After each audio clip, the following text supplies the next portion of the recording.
At the beginning of your career, did you have a harder time taking notes, even if you did take them?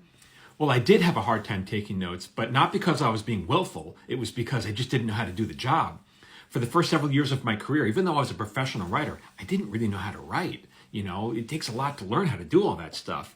And so I really relied on the more senior writers to help break the story, to help figure out how the scene should unfold, you know, what kind of dialogue I should be putting in.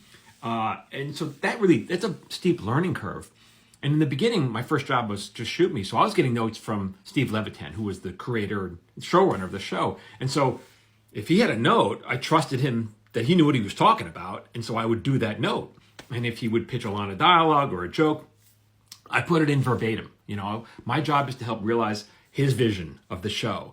And that's how you do the job. That's how you keep the job. Later, when I finally got more confident in my skills, then I started selling pilots.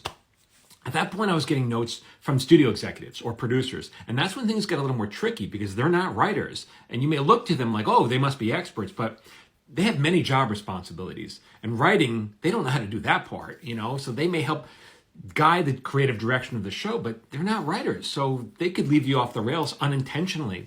So I try to think of that relationship as an alliance, not an adversarial relationship. I'm trying to give them what they want. If they give a note that I don't agree with, I try to address the spirit of the note to make them happy, to keep them on board, because they're paying for it. They should have a say. Then later, when I became a showrunner, again, I'm getting notes from studio executives who may not really know how to do the job. And so you listen. It's a lot of listening. I'm trying to give them what they want. My job is the writer. They don't know how to do that part, right?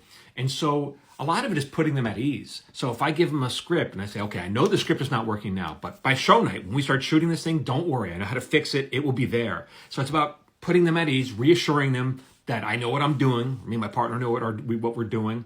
And that helps them, right? Because they don't know how to do that. But that has to be earned. I mean, if you need an operation and a surgeon came to you and says, I know you're nervous, but don't worry, I've been doing this operation every day for 20 years. I know what I'm doing. You'd be okay, right? But if a surgeon just got out of med school and said, okay, this is my first day on the job, don't worry, I can make this work, you're gonna worry. So it's the same thing for being a writer. That is earned. That trust has to be earned.